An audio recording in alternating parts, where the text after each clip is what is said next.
crowdfunding is about getting people to have that emotional response. It's about getting people to say, that's interesting, I'd like to know more about it, where can I find out more, what's next?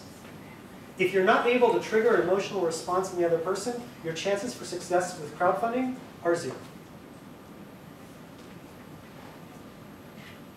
How many of you guys have seen this? 1 person, 2 people, 3 people. You guys know what it is? One-wheeled motorcycle. Cool? Who says it's cool? Okay. Who says it's scary? It's cool and scary? All right. I think cool actually won this time. Most of the time, scary wins. Okay. Those of you that thought it was cool, would you use it? All right. How many people are willing to sign a check now? 1 guy. All right. What was the question? That's good. How many people are willing to write a check? Sign a check. Is it something that you need or something that you want? Want. Want? You in the back willing to sign a check? Need or want? Want. Want, right? Well, actually, I don't have a car now, so Maybe need comes into it, but this is really about desire. Okay? So in point of fact, what we find out is that people buy things that they want, not things that they need. And the reason why is because this is an emotional purchase. This is something that stirs desire. Now, maybe some woman likes shoes. She sees a really nice pair of shoes, right? Okay, maybe she might have that same desire to say, hey, I need to have that. Now, I know that somebody in this room, in less than 10 years, is going to come back writing one of these things. But for those of you that said, oh, it's scary, what's scary about it? Balance. Balance? Okay. Why wouldn't you buy it? Because you're scared of it? Because I wouldn't be able to balance on it. Okay. What if I told you that it balances by itself? Yes, that's better. That's better. Okay. Anyone else here wouldn't buy it, but why wouldn't you buy it?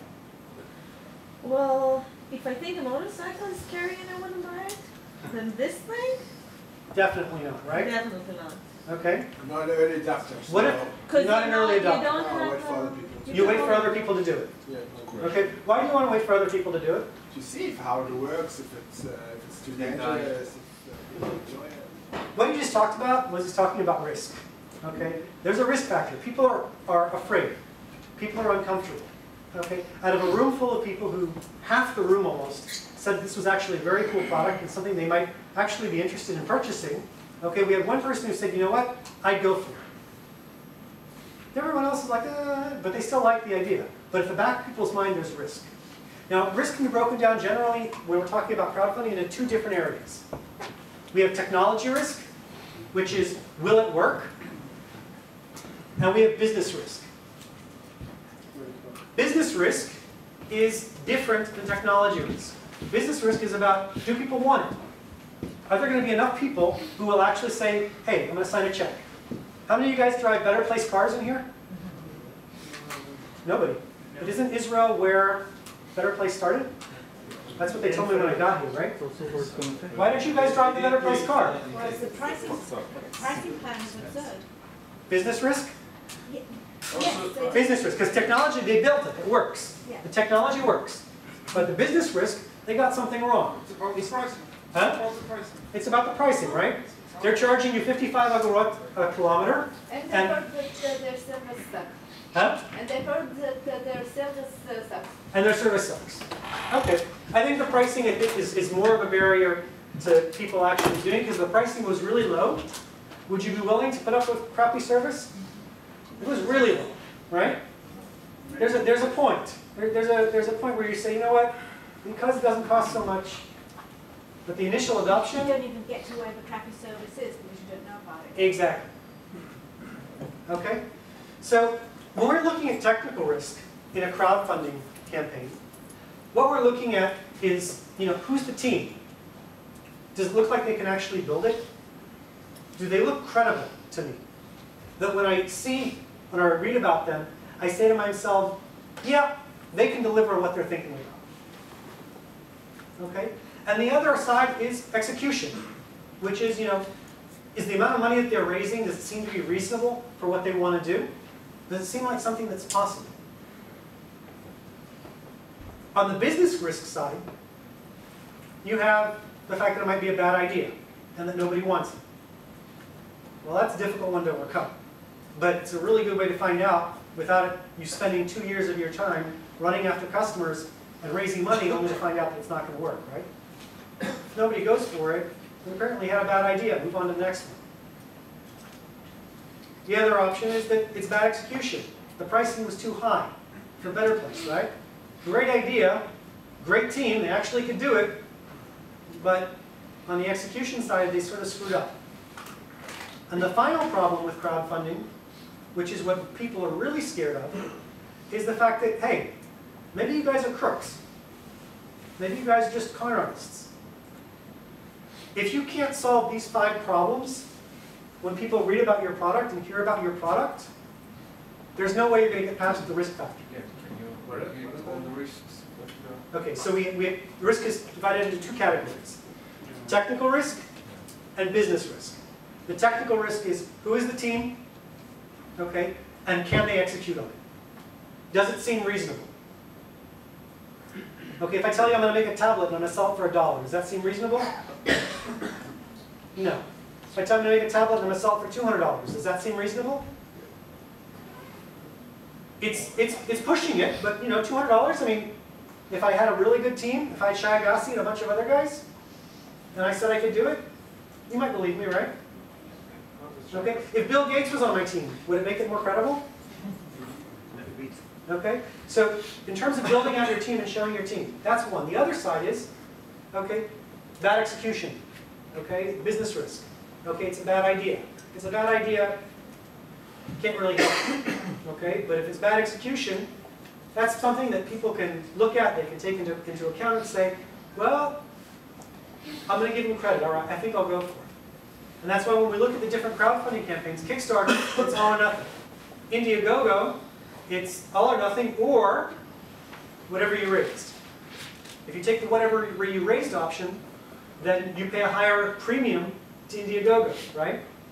But what does it signal to the people who are looking at the campaign when you say, whatever I raised? You're desperate. It means you're desperate. It means that your execution, the fact you may or may not be able to execute on that money, doesn't bode well for you going forward. It doesn't give confidence. It's not credible. It's not credible. Okay? And that leads me to the last one, which is crooks. Sorry? Crooks. Okay? You know, crooks will take whatever money's thrown at them, right? It takes the guy with real balls to go out there and say, 20 grand. I only raised 3, but that's what I need in order to make this work. Okay? And you know what? I trust him. If he doesn't reach that price, apparently he can't do it. And if he can't do it, it doesn't cost me anything. And that was the secret to getting Kickstarter and Indiegogo off the ground to begin with. How many of you guys have made a bad investment? What did you invest in? Real estate. Real estate. Who, in the back over there? Somebody else? Options of the startup that didn't work out. Didn't work out. Who else? I do. This is going to be good. Just some initiative about growing fish, like ocean fish, in a local like place or whatever. In a cage. In the land, yeah. On land or on the sand? Land, On land. instead of like ocean, yeah. Grow In the ocean fish on the land, in this farm. And it was a nice idea about execution. Okay. What did you learn from the experiences where you lost money?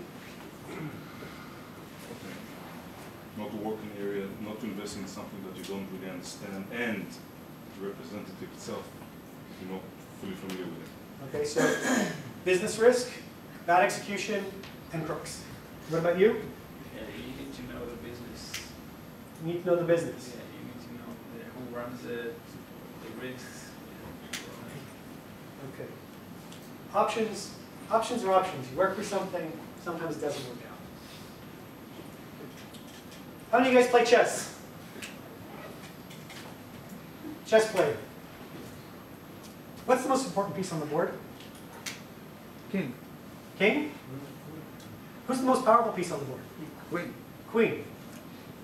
So, if I understand this correctly, my most important player isn't the most powerful. Making life. like in life. So, as entrepreneurs, what do? We're kings, right? We think we know everything. And we do, right? Because that's what gives us the drive to go out and go against what everyone else is thinking. And yet, we're ignoring the fact that when we build out a team, we actually have to bring on people that are more powerful than ourselves, especially in the areas that we're unfamiliar with. But what do as entrepreneurs? Because we convince ourselves that we know everything, we try to figure out ways that we can do it ourselves, and we end up shooting ourselves in the feet. Right? Anyone who's made a bad investment, will you agree with me? That this is like number one. Had you gone to a good lawyer, okay, gotten a little bit of advice, would it cost you money? How much money would it have saved you? If you don't want to tell me an exact figure, you don't have to. Reasonable amount. Considerable one. Considerable amount of money. Would it have helped you to have gone to a lawyer? Probably, whoever.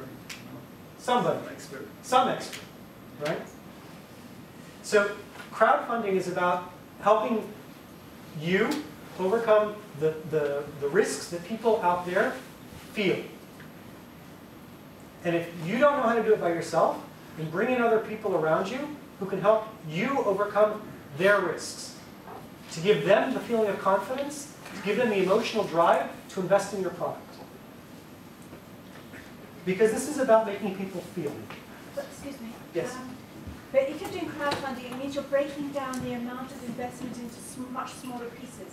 Is that correct? That's one of the interpretations of it, yes. So in that case, the amount of risk that you're willing to take might be larger.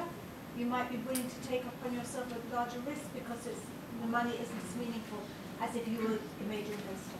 Correct. Is that correct? Absolutely. So let's take that example that we just talked about. Let's say that I'm asking for people to fund whatever my widget. Well, let's start with you. What was the photos? What was the minimum funding on the photos? How much? How much people? Yeah. $1. $1. Yeah, just for a good cause, like a thank you list. Thank you list, right? $1. Sound good? Who would put in $1 into his project? What's this project? Not many people. Why not?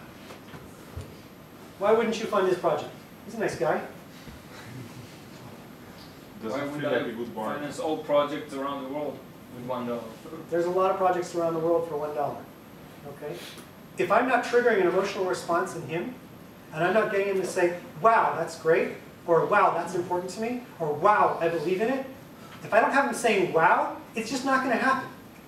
And it doesn't matter if it's only $1. It doesn't matter how small it is. Okay? Now, I've got a project for a fusion generator that's going to solve the power problems for the entire country. We're not going to have to worry about oil at all. Okay? I just need everyone to give me $1. Now, I've got a team of scientists behind me who are credible and have proven that this is actually real technology. I've got press that's talking about it all over the place, and everybody's interviewing me on TV, and it's fantastic. And I go to the public market and I say, I want to raise money in order to get this project off the ground. Will I get funding? That's what they get out of it. Huh? If you're so good, there's so many people going to give you money. Why do you need $1? Well, if I offer shares for $1, If it's interesting. if it's interesting, And it's reliable. and I've got a team of experts, You right? put $1 in. Yeah. Depends on the equity you're giving. It depends on the equity I'm giving. It depends on a lot of things, a lot of variables. But if the idea is exciting enough, if I can get people passionate and excited about it, my chances go up. Yeah. Yes, but if you want everybody to put only dollars, you need to reach these people. So sometimes it costs you much more than $1 to reach people. Bingo.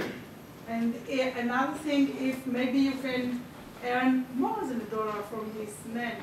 So maybe $1 is not a good idea. So the second one we're going to touch on later. But the first one leads me to the next thing.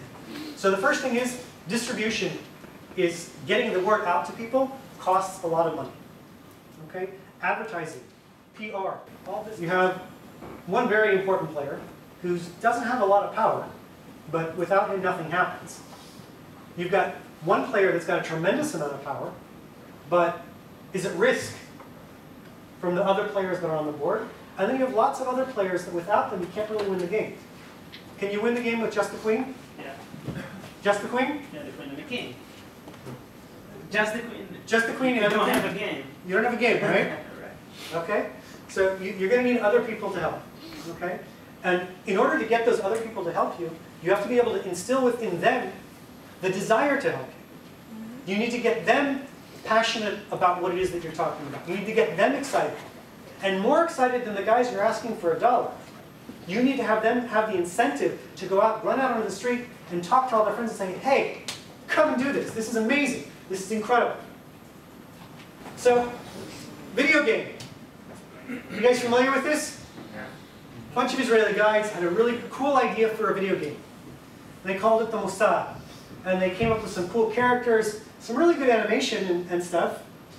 And yet, out of the $100,000 they were looking to raise, they didn't even raise $2,000.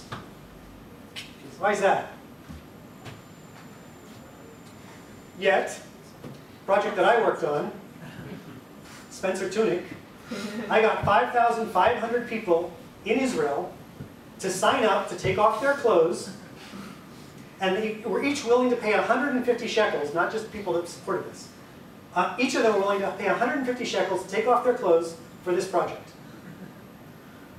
Now, Spencer Tunick has done 70 installations around the world. Not a single one of them has anyone ever paid to take off their clothes. I managed to convince Israelis to take off their clothes. 5,500. How did I do that? Well, I sure as hell didn't do it alone. Okay? There were a lot of people who were helping me. There's a funnel that you have to go through in terms of your thought process. There's an adoption rate that you need to go through. So that an idea, when the first time you hear it, it becomes something that's not reasonable until it becomes something that's reasonable. Because if I talk to you about fusion generation, you guys are going to look at me and say, okay, cuckoo, right? It's just as crazy as saying to somebody, oh, I want you to take off your clothes for me. But if I walk you through the funnel, and slowly, slowly I can get you to believe that what I'm talking about is actually possible and real, it changes the game. It changes the perspective in your own mind. So that as the idea becomes acceptable, I can work you through to the point that you're actually going to be willing to go through and make a purchase. So, how many of you guys have gone to see a waterfall? Most of you, right? Okay. In Israel, we've got limestone, right? Have you guys ever noticed how next to the waterfall, you can have a small little place where little droplets of water will hit the limestone and will dig out a hole in the rock? Have you guys seen that? Yeah. Okay. That's the same concept that we're talking about here. We're talking about influencing people little by little, slowly, slowly, even with something soft like marketing, not something hard like sales. You can still drive them to take action. You can still achieve the goals that we're aiming for. All right, we had an agenda when we did this. Our agenda was to make Israel's image in the world press different. Instead of tanks and terror, we wanted people to see the beautiful people and the beautiful places of Israel. Can everyone agree with that? Beautiful people and beautiful places? That's Like Coca-Cola. like Coca-Cola, right? Okay, that sounds good. We built a community of people. And building that community, we spent 2 years starting slowly by slowly getting the people together to support this. And what did we target? We started, I don't know if you guys, if any of you remember how the project started. Do you guys remember 5 students from the IDC? You remember it? I know, I just know them. You know them, okay? We got 5 students from the IDC to create a ground movement that said, let's bring Spencer Tunick to Israel. Let's do a project like Spencer's in Israel. We're the only place in the Middle East that can do it. And they went out and they started talking about it. And they started being evangelists. Now, everyone who looked at them said, hey, that could be me. They were just normal people. Would it have been easier for us to find people at Shenkal or at Bezalel to back a project like this? Absolutely. Because people there, they're more liberal. It's, nudity is perfectly acceptable in an art school, right? But doing it at IDC was mainstream. It's about as mainstream as you can get. And so by starting off building the community with people that were just like you and me, just like everyone else, we created an aura of acceptance around the project. They brought their friends in. They brought other people from the IDC, who brought in people from Tel Aviv, who brought in people from Shenkar, who brought in people from all the other schools. And we created a buzz in the media. And now that we had a buzz in the media, we took a location and we started screening different events that Spencer had done in different places in the world. We started showing people what it was like to participate in one of Spencer's events. It wasn't sexual. It wasn't about people's boobs. It was about art. And it was really, really cool. And people could now picture themselves doing that same thing. Even though, if you talked to them 2 weeks before, or 3 weeks before, they would have said, me? Get naked in public? No way. And from there, people started to become part of the community. They started becoming evangelists. They started talking to their friends and telling their friends, hey, I went here, I did this, this was really cool, this is really amazing. And next thing you know, it's growing. We set something in motion. And now people are willing to not only contribute their time, but they're also willing to contribute their money. That's a very long pre-sale cycle before you got to the actual Kickstarter. This was not an easy project. It's not only not easy, it's also a specific technique that is for something that you actually first want to talk about for so long before you're getting the money. Willing to put the word out, and it's a very specific part of business. You're 100% right. You're 100% right. The technique is the same for whatever you do. Okay? The path that you need to take is the same. It doesn't necessarily need to take as long. Okay? There's what we had, the hurdles that we had to overcome in Israel to pull this project off. I'm sure you can all imagine. Yeah. And trust me, it's far worse. Okay? It took us a lot longer than we expected. But the technique is the same technique. And I'm just using it as an example to show you how you get people to take a pretty big step that's pretty far out of their comfort zone. Okay? And how you build the trust in order to make that happen. So the first thing that you need to do is you need to identify who are the backers for your project. Who are the potential people that really can become passionate about what you're doing. So you talked to me about photography, right? Who are the particular clients that maybe you could have reached out to? Jewish people. Jewish people? Mainly. Because it was about soldiers that got mental problems after the army. So probably Jewish people overseas. So it could also have been maybe other soldiers or families of soldiers that have had problems like this involved to help you? Okay, but their families probably would have been big backers of a campaign like this. And each one of those families, how many connections do they have? How many relationships can they bring to the table? Knowing that someone who they care about, and is going to draw attention to the problem of a loved one, that might help them get better. I mean, think of post-traumatic stress and all the different institutions and organizations who back a project like this. Here in Israel, would they be people who would love to use your works and would be willing to advertise it and get it out there in front of people? Okay, there are tons of organizations out there and tons of different groups that you can target for any idea. Does anyone want to share an idea, and I'll throw out 3 or 4 different ideas as to how to help them? Anyone have a crowdfunding idea that they want help with? Only once? Twice? Okay. You have people in the media that you can talk to, and you can get them excited about your project. You have academics. You have associations. You have partnerships with companies, with organizations.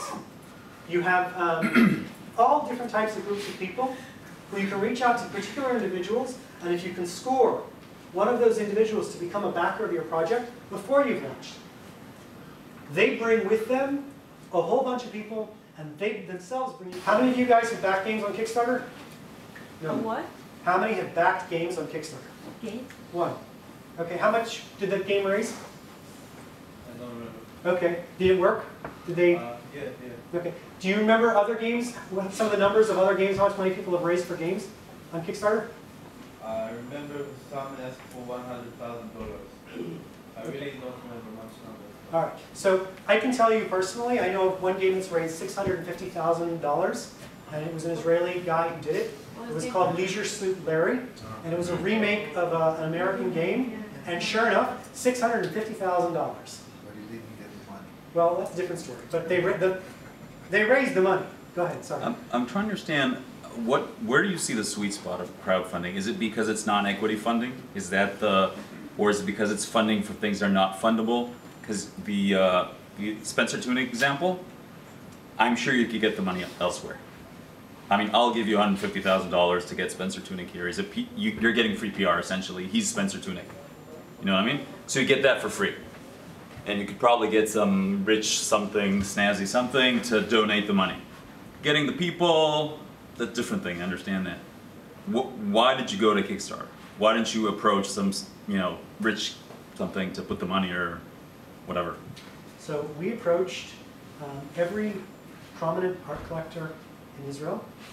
We approached museums. We approached lots of people. And nobody wanted to touch it with a 10-foot pole because they were scared to death. Because it's Israel? Because it's Israel. So we didn't have a choice. And you know how we got the idea to go to Kickstarter? Mm.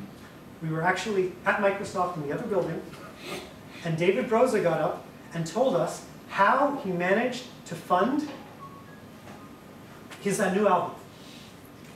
And all of a sudden, Asimon Nafal, we realized this was our ticket. And sure enough, this is what gave us the initial funds to get it off the ground. We still had to charge people in order to make it happen. But the initial funds that we needed just to get things moving. Now, in terms of what you asked before, which was what's the sweet spot for Kickstarter, I think that there's a difference between Kickstarter and Indiegogo, and I'll touch on that in a little bit, as well as Angels List and other things. I don't think it's only for things that can't be funded in other ways. The concept of pre-selling a product, the concept of getting validation for your product and for your idea, before you spend the time, effort, and money running around doing it, this saves a lot of time. Lean startup. Huh? Lean startup, yeah. This is like serious lean startup. But you're also not paying equity. Oh, I think that's what's great about it. That's what's fantastic. No, so I'm like the games, right? Yeah. So it depends who you are, right? But if you're really serious and you're in the industry and you know $100,000 or $250,000, it's money, but it's not a lot of money. And if you're a serious game developer with a reasonable track record and a good team, you could probably raise it, you know? So I'm trying to think, why do these people go here? It seems harder to raise money this way. Raising money for games is very difficult, first of all. Second of all, why should I raise money? Why should I give away part of my company? If I can find people who will buy my product, sell your product. Selling your product is the best way to crowdfund anything. How long does it take on average to fund something like a game on Kickstarter or whatever? 30 to 40 days. That's a good question in terms of the cycle, because so we have a pre-sale cycle as Yes. well. So if a regular investor takes, let's say on average, half a year to get? If you're lucky. No, let's say either you don't. Usually either you don't get an investment or you get it in half a year. Most cases, I guess. I disagree. Okay, but let's say we target a cycle of up to 6 months, okay? Because this is like, I don't know, sounds really So you cool. spend 6 months running after somebody. Okay, so that's what I'm asking. What would be the cycle in, let's say $250,000 or $1 million in Kickstarter? So would let's it be less, more, the same? Let's stop with 250 and let's stop with $1 million. Let's go back down to 250 or maybe even 25,000. Let's start with smaller amounts first. If they're not as in, okay. Let's start with smaller amounts first. Okay, going for $1 million on Kickstarter. Okay, that's an operation, and that's going to cost you money you probably don't have. Now, if you tell me no, I have $250,000, then yes, you can raise $1 million on Kickstarter. But you need to have money in the bank that you're willing to spend on marketing in order to make it happen. So keep your goals realistic before you go on. We'll talk about that again a little bit later on. Okay. What did you want to ask? So what, if that's it, what I'll are talk the about that in a targets? second. I'll talk about that in a second. What did you ask? You can do it also very cheap. I have methods very cheap to do it as SMM. And it's, if you're using outsourcing, if you know how to do it, you can do it very fast and $1 million? no, it's very, very fast. Not fast, very, very Cheap. cheap. Sorry, not fast, very, very cheap. So, You know how to do it? When you raise $1 million. So Very cheap. I look at, I think of myself, and maybe I'm being a little bit arrogant here. I look at myself as an expert in this particular area, and I'm telling you, if you're doing it cheap, you're probably doing it wrong, and you're probably not going to be successful. You're going to have to spend money, and we're going to touch on that a little bit later on, in order to make sure that you're successful. So I've heard a few entrepreneurs say this. I don't know if it's actually proven true, but they say, I'm going to put my thing on Kickstarter before raising institutional funding or seed round to raise my valuation and prove myself to investors and sort of speed up the fundraising process. Have you found that as... Absolutely. Because guess what? If I've got 1,000 people or 10,000 people or 100,000 people who say they like my product, they'd be willing to buy it, you've eliminated the business risk. You come to the investor with customers.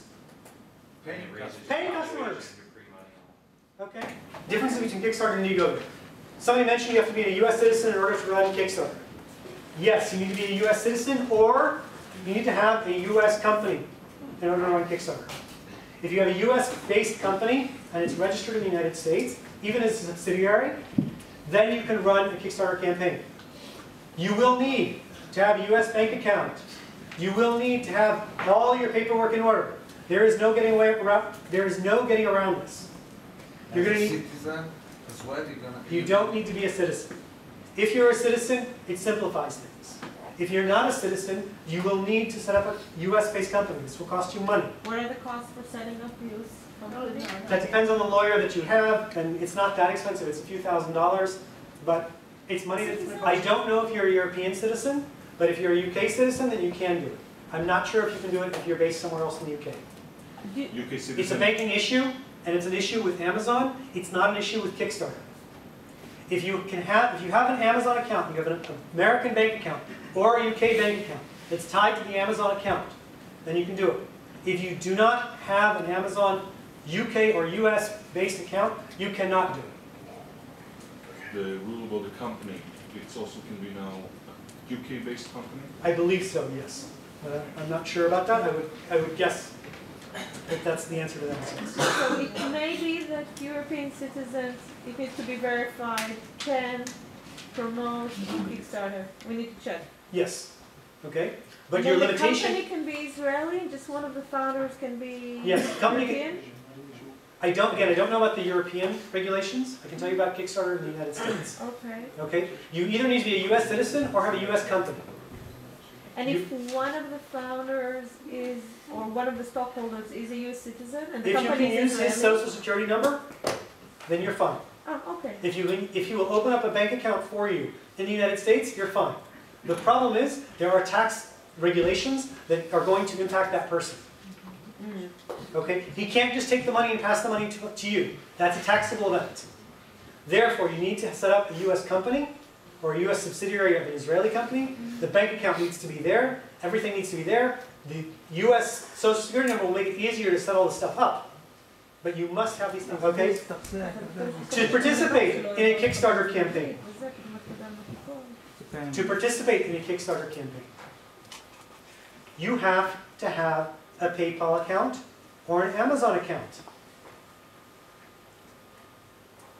If you don't have a PayPal account or an Amazon account, you can't participate. In other words, you can't contribute funds. Now, how many of you have PayPal accounts? Does your grandmother have a PayPal account? No. Does your uncle in Beersheba have a PayPal account? Does your aunt who's a teacher in Nahariya have a PayPal Okay, account? but if it's a gang, so it doesn't really matter, all those people. Depends what your project is about. My grandma doesn't play games on the computer. But my point here is that when you're trying to fund your project and you're using Kickstarter, if your network of the people that know you and the people that trust you are based in Israel, they can't fund you even if they want to. If your grandmother wants to give you $10 because she likes your project, she can't. And so if you're planning on launching a project, you need to think about where the target audience that you can reach is. If your target audience is based in Israel, or if the people that you can reach are in Israel, even though most of your target audience is in the United States, don't launch with Kickstarter, because you're going to fail. If you have a big social network, if you develop relationships with the people that you need to in the United States, then you can use something else. Then you can use Kickstarter. Indiegogo. What did they do? Where are they from? How are they? Indiegogo is the competitor to Kickstarter. They were actually first. Yes. Are they okay? Are they also American? Where are they They're from? American. American. But they're worldwide. You can fund a project on Indiegogo for anything, for any reason, for whatever you want. And you can collect money any way that you like. Do they have And the it all same works. level of exposure? No. No. I never heard about them. That's one of the reasons you never heard about them. And because everybody in Israel only talks about Kickstarter, because we're so American focused. In America, do they have the same amount of exposure as Kickstarter? Not the same amount, but they have a lot of exposure. And it changes every And it's changing on a daily basis. More and more people are going to Indiegogo because Kickstarter has been playing games and changing the rules as people launch their campaigns. Okay? And it's something that's very, very difficult for the entrepreneurs. Yes? What about launching the product in both sides, Kickstarter and Indiegogo? And what about your minimum that you're looking to raise? You've now divided your marketing resources, you're sending traffic to 2 different places, your costs go out the roof. You need to focus. Just one site. Just get it from one location, get everyone showing one URL, and that's it. Don't try to spread it out in different places. I have a question. There is no limitation? No limitations on Indiegogo. Okay? Anybody can start a project for any reason. You want to go travel to Botswana? Go to Indiegogo, get people to fund it for you. Why not? Okay? These sites, they're really big, and one criticism I heard is that now you don't get any exposure from the site. You just get exposure from sending people. So if you are doing like a $100,000 campaign, you have to pay them 5%. With $5,000, you can set up your own crowdfunding website, SpencerTunick.com. And why do you need to pay them money? So, you're Israeli. Huh? No, I asked that because I'm actually Brazilian. But I know. It's a joke, guys. And you guys haven't noticed I have a sense of humor, okay? Sometimes it can be a little offensive and stuff like that, but it was a joke, I apologize. So, the reason why you're paying them is because either using one of these 2 platforms is essentially legitimacy. Okay? In other words, I'm coming for crowdfunding, and I'm putting it out there in front of you for a crowdfunding purpose. If you come to me and I've set up my own store, basically, then that doesn't eliminate the crook concept, and it doesn't give me any other feeling that I'm part of participating in something. And if I give you the money, how do I know you're actually going to participate and actually do it? Okay? So if you're really big names and you have a big social network, then maybe you can set up your own crowdfunding site. And there are technologies that enable you to do that. That, say, I'll only accept the money if I reach a particular level. And you can do that. You're 100% right. But going back to what we talked about earlier, you need to have that. Now, in terms of the site itself, as I said in the beginning, the myth versus reality, I don't know if you were here for the first slide, you need to make sure that you're not relying on people just to come in and be nice and throw money at you. You need to make a lot of noise, a tremendous amount of noise, so that people all around the world hear about you and hear about your product, and hear about what you have to offer. Go ahead. How much does that cost? Making the noise? We're going to touch on that. That's what I'm through right now. How much do you pay the site at Indiegogo? Indiegogo costs between 5 and 9%. Okay, 5% to take, same deal as Kickstarter. Okay, 5% to take the money if you meet your goal. 9% to take your money even if you don't meet your goal. Okay, I don't recommend that option. Yeah. Marketing-wise, should you go for 100 people who give you $100 each, or for 1,000 people who give you $10 each? Both. Depending on what you're selling and what your product is, you should have product tiers. Different tiers about what you're offering different people. And you need to make sure that it's valuable for each of them. I'm going to touch on that in a second. But the first thing which we started talking about, and I'm going to try to speed up here a little bit, is the marketing costs. Creating a killer video, not creating a video just by putting up a camera in one place and taking the picture. But creating a killer video that shows your product, showcases your product, and doing it top-notch here in Israel is not that expensive. What's not that expensive? You're talking around 40,000 shekels. You can do it for less, and if you've got friends who are studying at Batzalel, or you've got friends who are studying at Shenkar and know how to do movies, maybe you can even get a quality product done for a lot less. With models? Huh? With models? With models? I mean, not animation. I mean, a video. I'm talking about a real video. I do not believe in animation. Okay, animations are bad because when you're trying to get people to connect emotionally, you need to see people. I agree. You need to see real-world objects. The Kickstarter doesn't let you to do animation. Today, they don't let you do animations. You can't do product renderings. And the reason why is because if you're showing a product rendering and people believe it and you can't actually do it, well, then what have you done? But if I show somebody a real product and I put it in front of them, then it works. I'll talk to you about it afterwards. You can come up to me and beat me over the head with it, and I'll beat you right back and tell you why I believe this. But I've seen this many, many times. I agree. No, there are other people who don't agree. It's okay. People are allowed to disagree. What about infographics, which combines real video and infographics? Yes, that works. Why? Because what you're doing is you're using the infographics to draw attention to a particular item or a particular issue, or you're trying to show a user experience, but you're trying to show people in their natural habitat experiencing and doing what it is you're talking about. Okay? So the first thing you need to do is you need to be able to find out who are the people that care about this product, who are the people that are going to support this, that are going to support it, and why are they going to support you? You need to answer those questions in the video that you're coming up with. The video needs to be done in full HD, nothing less. Okay? It's not that difficult to get full HD equipment today, but don't think about saving money on a cheap camera. You can rent good cameras and you can rent good equipment if you want to do it yourself. And if you know how to use the stuff, you can get the stuff for a few $1,000s, not a lot of money. Okay? You need to have professional quality lighting. If you don't have professional quality lighting, what's going to happen is, guess what? Picture's going to come out dark. It's not going to come out looking real. It's not going to come out looking professional. And if it doesn't come out looking professional, if you weren't willing to invest enough in your product, why should I invest money in you? This is about getting people to have an emotional trigger, getting people to believe. The more you can make it real, the more they're going to believe in what you're showing them. You must have microphones, not using the microphone in the camera. You need to have a microphone with a separate audio channel that you're recording the equipment in a professional manner. Otherwise, when you hear it, it sounds like crap. And guess what? You don't get funded. Editing. You need to get somebody who actually knows what they're doing. Maybe they need to add some video. Maybe they need to do some fade ins and fade outs.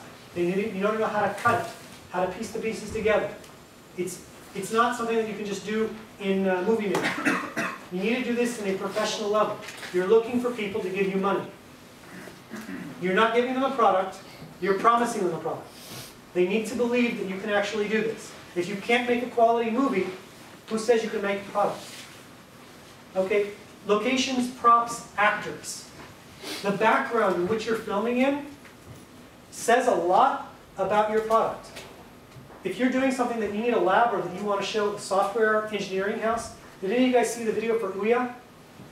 Ouya? Okay. Write down Ouya, O-U-Y-A, I believe. Okay? Take a look at their Kickstarter video. It's amazing. It's brilliant. And they paid attention to all the different details. The background, the way they spoke, everything. Okay? If you've got a good video, people will share it. Okay, but South African sound, what about the people that feel Americans don't know about that? So that's a really important point. I think your accent is actually okay. I can understand when you're speaking. And if you were to practice a little bit, it might be good because there's a lot of value in terms of having the entrepreneur, the person who's there, who's able to express their passion and put it out for the audience to see. Without that passion, okay, it takes something away from the product. At the same time, what I do in my videos, when I'm producing videos for customers, is I have a narrator. And the narrator is a professional voiceover expert. There's someone who speaks for a living, and I pay them. Now, I'm American, my English is good, right? I speak English well is what I should say, right? Okay? But what about, usually the show that you show yourself on the video, so what about Or somebody talks in the background and my lips don't move, not lip sync. So I've done that as well, and when I didn't have a choice, because it's important to have the entrepreneur there, okay, and sometimes you're going to have to do a voiceover over the entrepreneur's voice. This is not easy work. This, again, you need a sound studio to record in, etc. You can't just do this on a microphone from a computer. It's not going to work. But what I suggest doing is I suggest having the entrepreneur show themselves, give the introduction, etc. Have you guys seen the Pebble video?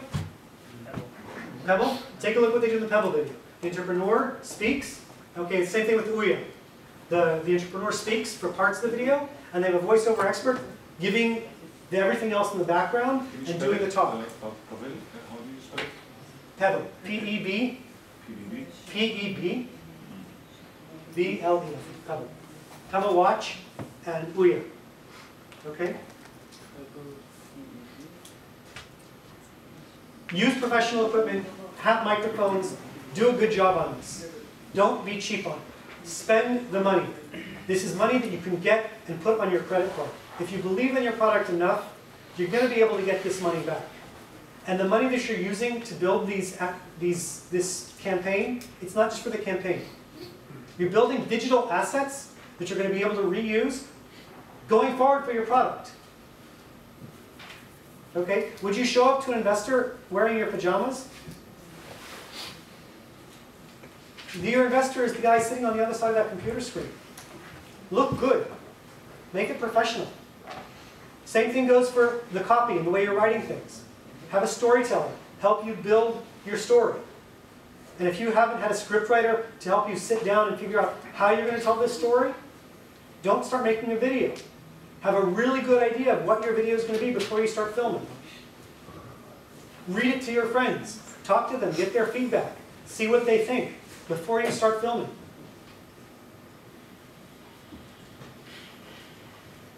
What about you said voiceover, female or male? Depends on what your subject is and what your product is. Is Kickstarter require a working product? Huh? I heard that Kickstarter is requiring a working product.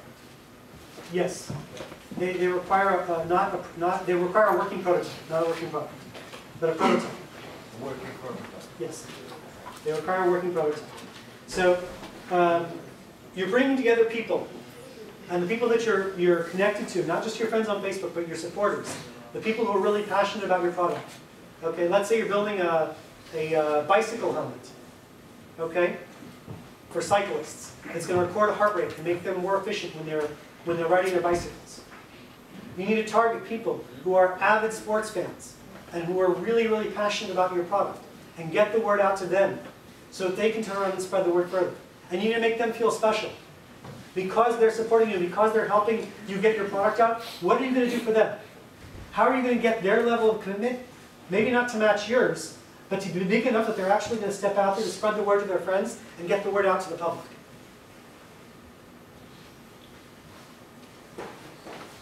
We raised over $100,000 for our project. Now, when we raised that money, we were one of the top 20 projects on Kickstarter of all time. Now, since then, many projects have passed us. But we were early on in the game, and we did it. And the reason we did it was because we had all those people out there supporting us.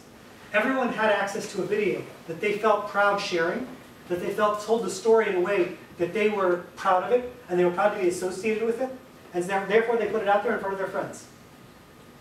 What did we offer people? We basically pre-sold artwork. And we pre-sold artwork based on different sizes, based on different shots. Now in our case, we didn't even have the artwork yet. But people saw other artworks that they had, and they said, oh, you know what? Something like that, I would like it. And sure enough, people stepped up to the plate and supported it. We built an army. We built an army of supporters around the world. Okay? We're talking about the fact that over 5 million Israelis know who Spencer Tunick is, before Spencer Tunick came to Israel, before Spencer Tunick did the project. That's a lot of people. But not all those people are equal. There are different levels of commitment. The more I get people to come over to here, the stronger my chances are of getting funding. I want my supporters, my backers, to be invested in my project. I want them to be committed. The more committed they are, the more help I'm going to get out of it. 99% of the time, you're not just selling to one person. You're selling to a group of people. Maybe that's your target, but they have girlfriends, they have wives, they have mothers, they have fathers. You need to convince them because they influence his decision-making process. That person has a boss. That person has coworkers. Somebody else that might control a budget. When you're creating your story, you need to think about the other people who are going to be involved in influencing the target who's actually going to decide, do I buy this or not? You asked me earlier about the price point. There's a level of purchasing that you'll do by yourself. How many of you are married? Okay. Married people in the room. Would you guys buy a car without asking your wife? Why is that funny? There are certain purchases you're not going to do without consulting your significant other. It's just not going to happen. And if you did, when I'm talking about the network and building the community, which is essential to get this off the ground. Do you see these blue dots? Okay, the blue dots are the people that you need to have committed before your campaign goes live. Those people can be journalists. Those people can be enthusiasts in your space. It's not just your Facebook friends. Unless you're asking them to fund your trip to Botswana, in which case they might be the only people willing to do it for you. But you need to make sure that you're able to reach out to them because those are the people who are going to bring in the masses. Those are the people who are going to bring in the big numbers. So send them prototypes. Send them products. Will it cost you money? Absolutely. But if you have to produce 100 of your product, and maybe it even costs you $100 each to get that product out there, but you can put that product in the hands of the right people, it's going to increase your chances of actually making $1 million or more.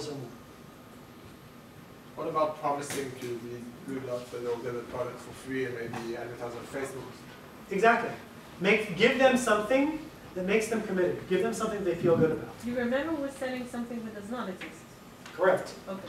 So you give them future product. Maybe future product. You send them a future product. It may be future product. It may be that you have a product now that you can send them as well, but it's not what you're going to manufacture because it's too expensive. You're going to lose money on these products. I see. Okay? If I've got a product that's going to cost me $20 to manufacture, I'm going to sell it in the store for $100. Okay? But when I'm manufacturing the prototypes, my prototypes are going to cost me $200 a piece. You don't mean the prototype. You mean the first version, not the quantity, the manufacturing. Yeah, but I'm even saying a prototype. In some cases, I'm saying even a prototype. If I need to put it in someone's hands so they can see it, who are the people that need to see this so they believe it? And so they give a hechsher. You guys know what a hechsher is, right? Okay? They give you a seal of approval, a stamp of approval that says, yes, this is real, I believe in it, I've seen it, it works. Takes away business risk, takes away technology risk. This group, you need to approach them before you start your fundraising campaign. Absolutely. A long time before. At least 2 months, if not more. 6 months, a year. You need to get those people on board. Without having those people on board, you're not going to get the growth that you need. You need to create the buzz before the community. You need to create the community first, and you need the community to help you build the buzz. Is that clear? Does that make sense? I'm just waiting to see for all this work how much we can expect to actually raise. Like you say, $1 million is too much. So what is the reasonable sum to raise on Indiegogo? That is worth putting. Well, there are companies that have raised $8 million, $10 million on Kickstarter. There are companies that have raised over $1 million on Indiegogo. I know, but before we said 1 million, you say I'm saying aiming too high. So I'm saying when you're setting your threshold, what would you recommend as a top budget that we to expect? You know, so I would set if I was setting my threshold, I would look at these guys who I know I have committed, and I would know that I got them. And then maybe I've given them a product, maybe I haven't given them a product. It doesn't matter. The people that I have committed, those are the people who I would count on their money coming in, and that's where I would set my threshold. But before starting the work, because we like plan ahead. If a company comes to you and says, hey, we have a really cool product, okay? Actually, we believe in the product. and we're looking to raise $1 million, would you tell them, go ahead, or would you tell them, you know, you might want to go to other, you know, investors or to other methods of It depends on what the product is. I don't think that for most things today you need $1 million in order to produce it. I think you can produce everything you need for much less. Now, it might not be the mass market product that you need, but the purpose here is to get 1,000 customers, 10,000 customers. If you've got 1,000 customers or 10,000 customers, people are going to pay attention. If the press hears about it through your network, or because you've done the proper PR, then you're going to get people to come in and to purchase your product. But you need the press because you can't afford advertising. You can't afford to have a global advertising campaign. But a global PR campaign is something that is within your budget. And if people read about it and they think it's exciting and it touches them, then you can do it.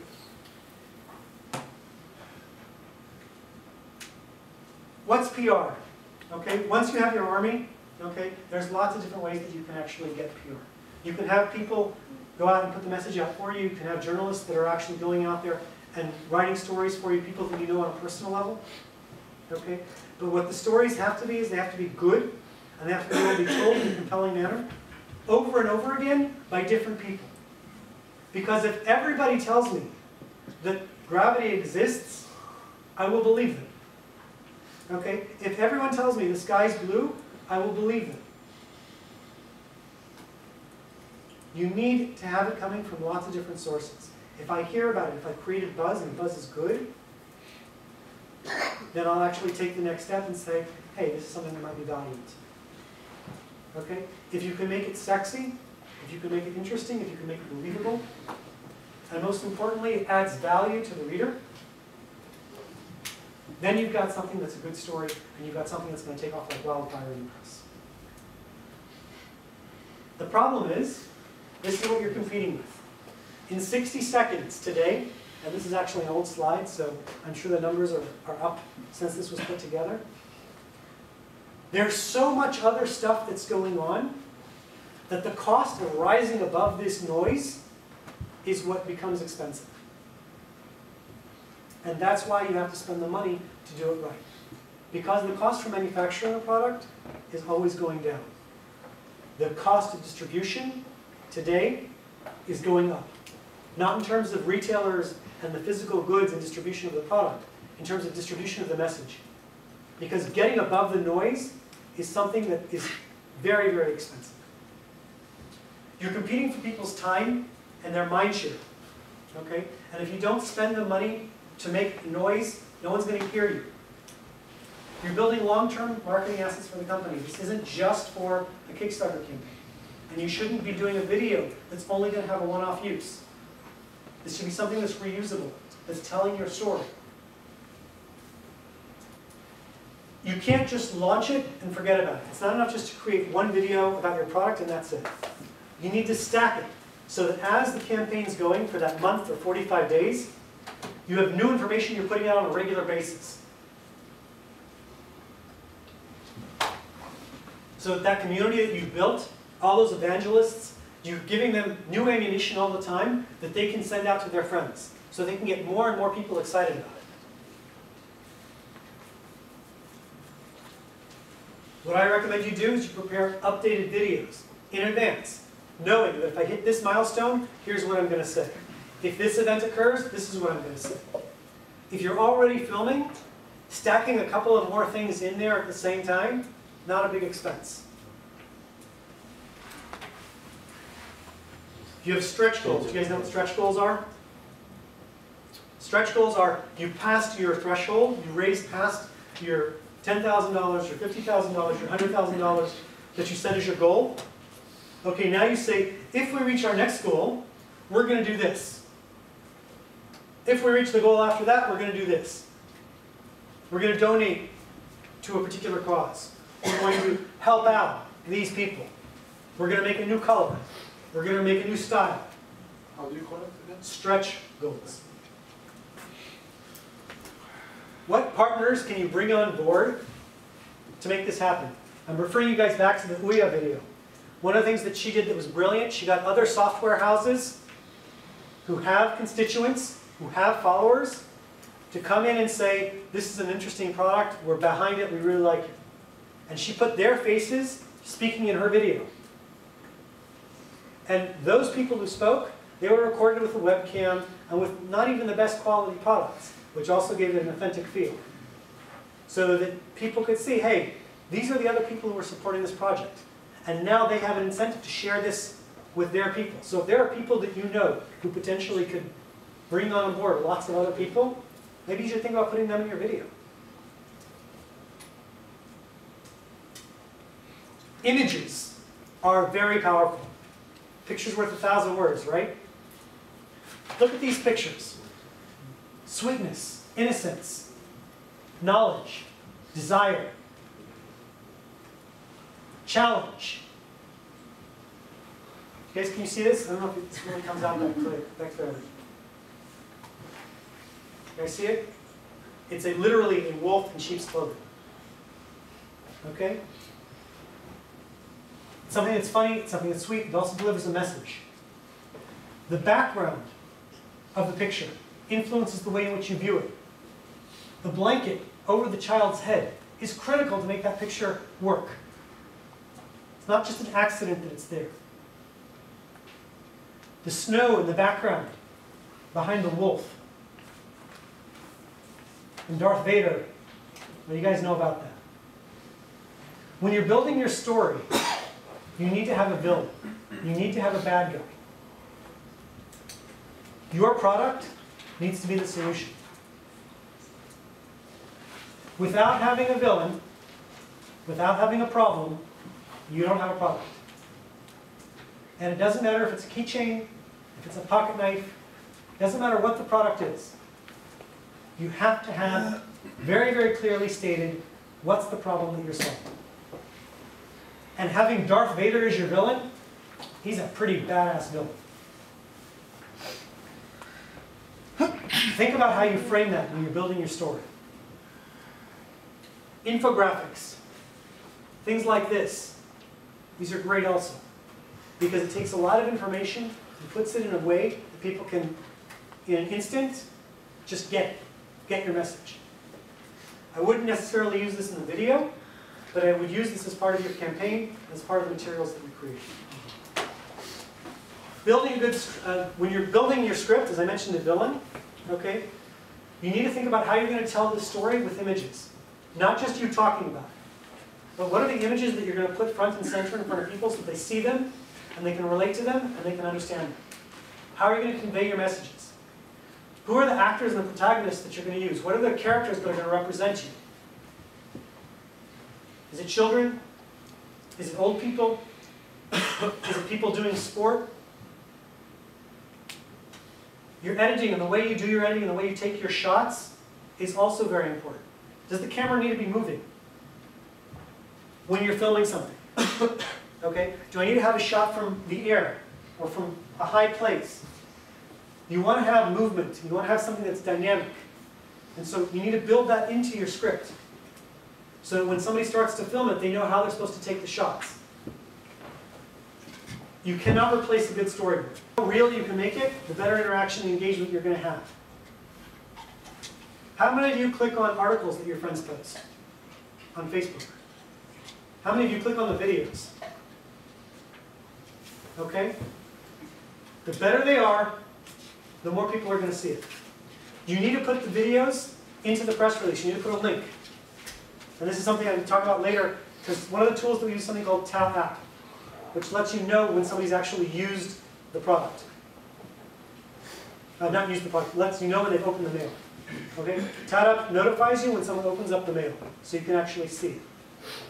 The journalists, when they get the press release, they see a video link, they click on the video link, and they go see about the product. Now you know the journalists actually received your press release and read it. Now you know it's time to follow up. And when you follow up with them, don't say, hi, I saw on Tap App that you opened the email. That's not what it's for. It's just that you know. Huh? What's it called? Tap? Tap. I'll get to that in a second. You'll see it up on the screen. Okay? Now, when you talk about journalists reading it, 77% of the journalists read it. Think about how much more impact this has on the people.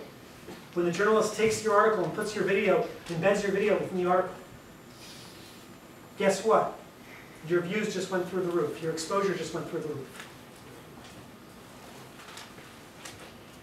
The more other items like infographics and other things that you can give the journalist, the better his story is going to be. And that's what you're looking to do. You're trying to make his job easy, so he doesn't have to do a lot of work in order to have a great story. How do you write a press release? Press release is very, very standard, and it's very, very simple. And the rules don't change. Okay, you want to have a good press release? This is what they want to see. First of all, make sure someone checks your grammar and the way you've written it. Don't have any spelling mistakes.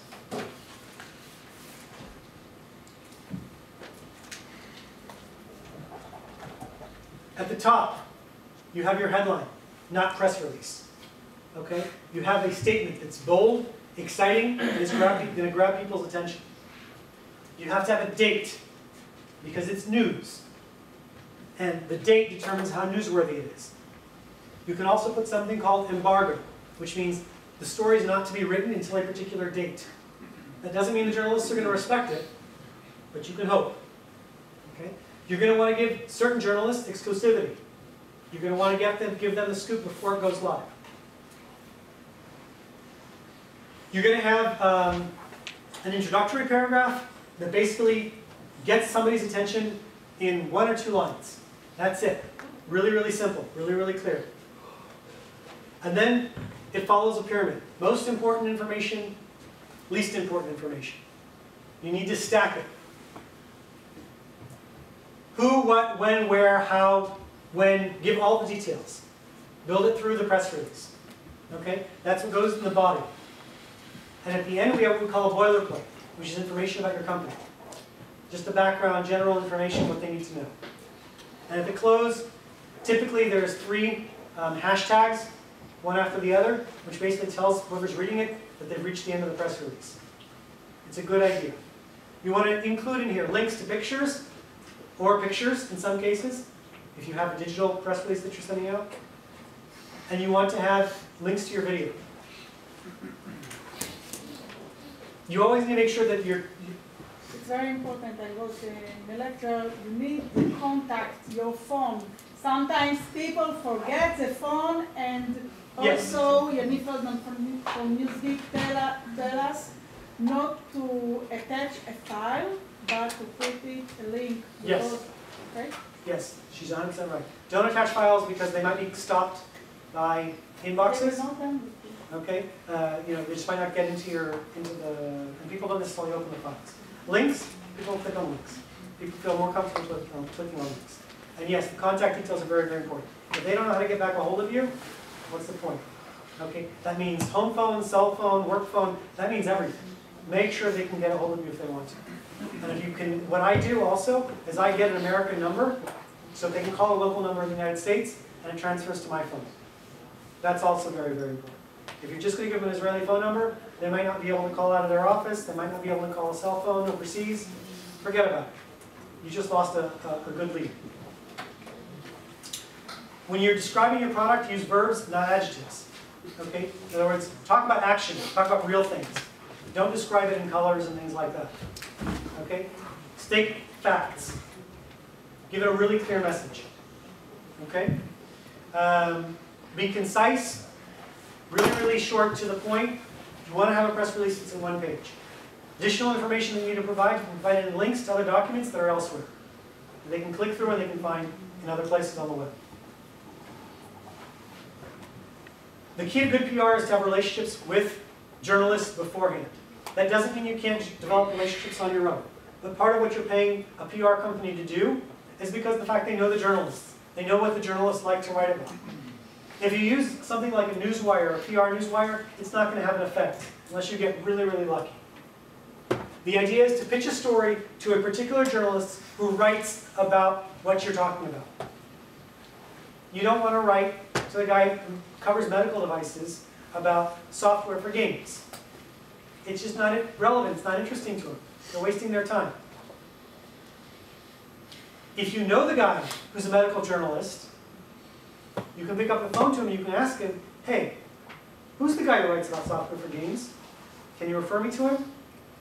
And this is one of the big advantages that a PR firm has over you. Now, you can go to a conference and you can hang out where the press, there's always a press room.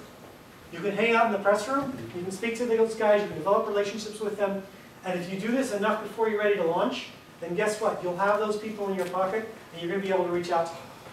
And they like hearing from entrepreneurs more than they like hearing from PR agencies, because you're real. You're telling the true story. So if you can do that, I highly recommend it.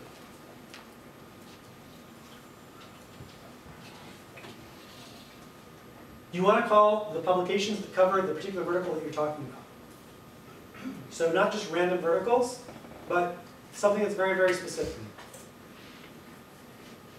Timing. When you're calling them should be about key events. This is not only about crowdfunding, but just in general. Okay, it's about the fact you raised money, the fact that the product launched, you've got a key customer, you've got a tie-in, things that are significant. If you don't have a real story, there's not going to be news. Don't bug them, don't waste their time, because then you're going to blow the relationship. You need to have a 10-second pitch, no more. Literally, time it. Journalists need to be able to hear it and say, yes, interested, not interested. Not interested? Great, thanks. Who might be interested? Who should I contact? Ask for a referral.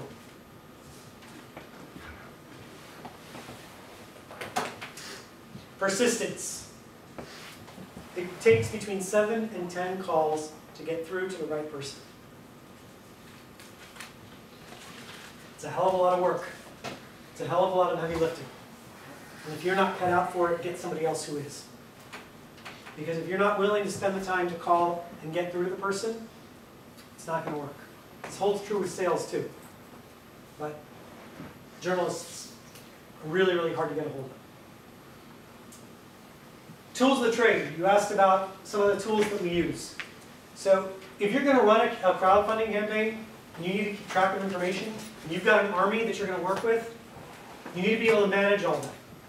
So there's a few tools that I like, okay, that help you do the heavy lifting, okay, help you do the hard work, the things that you're not used to doing. So Ask Your Target Market, okay, is a great tool to get questionnaires out there and to start talking to people. It costs money, but if you're an entrepreneur and you're a startup, you can sometimes get them to give you some free stuff in exchange for you doing some free stuff for them. Okay? It's a barter type deal. Asana is a great project management tool. It's free. And it's really good for getting a lot of people working together and following up on all the different tasks that you need to manage when you're putting together a crowdfunding campaign. And there's a lot of stuff that needs to be done. It's far better than email. Asana, it's a project management tool, task management. Yeah. You can use it for Scrum also. Yeah, you don't have to use these. These are just things that I particularly like. There's lots of other tools out there. None of these guys are paying me. All right, I'm paying some of these guys. Zoho CRM, they've got free stuff for small groups of people. You need to keep track of who's working on what, who are your customers, who are the people that are out there that you're talking to. Okay, you need to have a database. Build a database. Don't just use Outlook. Okay, keep it separate. It doesn't have to be Zoho. You can use Salesforce. You can use Microsoft. I use Microsoft, but you know it's up to you. Again, I'm sorry. I also, what's the difference between Zoho, CRM, and Asana? Asana is project management. Project management. A CRM is contact relationship management. Okay, which is basically you're trying to build a team of contacts of people who are interested in your product. You're going to follow up with journalists. You need to put their names in. You need to set times when you're going to call them back. You need to have reminders to call them back. Who you talked to, what you told whom, who they referred you to. You need to manage all this. It's a tremendous amount of information. Without a CRM, it's impossible. Does it sit on the network and then you can have access to it, or is it can you download it to your computer and work? This is on. I picked these because they're on the web. They're on the web. Yeah, I personally use Microsoft and it sits on my computer, and for me it's great. And it's great for my team. Okay, but I'm saying there are different other tools out there. Not everyone has Microsoft on their computer, the version that I have. So I'm saying use these things. Microsoft is by far the most economical and the best for an entrepreneur to do it by themselves, without any question. Tap app. This is a fantastic tool that lets you know when people read your emails. Okay? You can manage it. The presentation will be uploaded. There's going to be a video that's going to be distributed to all the people who came into the lecture, so you can write the stuff down afterwards. Sprout Social. Free or not free? tout app costs money, but not a lot, and for 30 days it's free. But we're talking about, $10, $20. We're talking about small money. This stuff's not expensive at all. Okay? You're talking about none of this stuff is going to cost you more than $50. Another one to look at is Yesware, very similar to Tout app. Yesware. Yesware? Okay, cool. I don't know them, but I'm going to check And them they out. integrate with Salesforce, which is a really good tool. Fantastic. Yes, what? Yes, where? Where? Okay? Where's the Angels list. Investors are a pack mentality. If you get one to start to run after you, it's going to get incentive for other people to follow you. You need to get real investors who are interested in your product to vote for you, to back you, to say they're following you. Okay? If you're launching a startup today and you're not on Angels list, you're an idiot. I can't tell you how many Israelis I'm talking to say, oh no, we want to do it exclusively and only reach out to particular people. Bullshit. Okay? That game's dead. It doesn't exist anymore. Okay? You want to be going after great investors who are going to be excited about your product and who are going to come after you and are going to chase you to give you money instead of you having to run after guys and chase after them. Create competition around your product. You mentioned earlier about, what if I don't want to talk about my idea? If you don't have a patent for it, okay, then don't talk about it. If it's something that you can't patent, then it doesn't matter. You're going to be copied anyways. Better let the whole world know about it and see if you can get people excited enough to give you money than to worry about somebody else copying you. There's also a good solution, like provisioning. Well, it's not a patent yet, but 1 year. Right, so he just mentioned provisional patents, which once you have a provisional patent, once you filed something, you can talk about it because you have the filing date already set. So it depends on what it is. I'm not telling someone, do file patents, don't use patents. It depends on your product.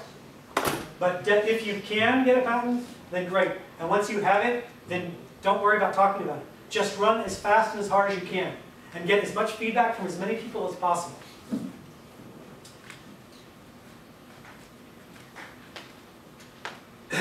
value of NDA protection? Huh? NDAs are bullshit. Bullshit. Bullshit. Okay? Investors aren't going to sign them. I'm not going to sign them. Okay? If I'm working with you and you're a client of mine, I will sign a non-compete agreement that I'm not going to work with direct competitors of yours. That makes sense. But to say that I'm going to sign an NDA, do you know how many companies I meet with on a daily basis, on a week, on a month, and a year? And now I'm going to have some guy who's going to come back and tell me that, oh no, you stole my idea? I didn't steal your idea. I knew about your idea before you came to my office. Okay? Not cool. All right? At least not for the stuff that we're talking about. You have some specific know-how that you want to protect. You have something specific. Okay? That's something that just don't reveal it. Or only reveal that know-how under an NDA. But not when we're first having a conversation. You should create your own term sheet. Okay? Have your own term sheet. And don't create it yourself. Look at Y Combinator. Get something that's standard. Something that the industry is going to accept. Don't come up with crazy ideas how you're going to protect yourself and your company. Because guess what? If they're crazy ideas, the investors are going to laugh at them. Okay? You want to have something that's fair for you and fair for them. If you have a term sheet like that, you put it in front of people, they just might take it. Same thing with valuation. You go for too high a valuation, they're going to throw you out on your ass. Trust me, I've made that mistake.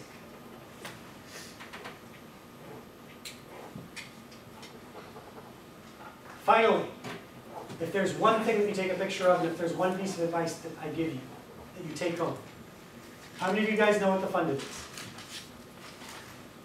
Okay. Every single one of you who is a CEO or a founder of a company, you go home and you sign up for this. This tells you about which investors are wasting your time and which investors are real.